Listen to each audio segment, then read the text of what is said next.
కానీ జీవితపు వసంతకాలం అని చెప్పబడిన యవ్వన కాలంలో చాలా వరకు యువతరం నరకం లాంటి జీవితం జీవిస్తోంది.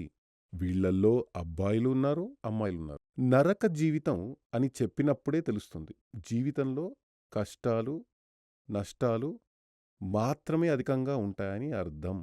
ఇది ఆరోగ్య సమస్య వల్ల కాదు, అలవాట్ల వల్ల కాదు, వేరేమిటో కష్టం. లైఫ్ పార్ట్నర్‌గా వచ్చిన అమ్మాయో, అబ్బాయో వల్ల వచ్చిన కష్టం. జీవితంలో లైఫ్ పార్ట్నర్‌గా వస్తారు కదా!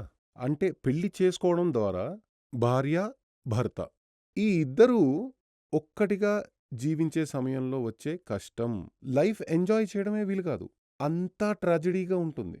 పురుషుడు వల్ల స్త్రీకి, స్త్రీ వల్ల పురుషుడికి కష్టం. దీనికి కారణం ఏమిటంటే పరస్పరం పొంతన లేక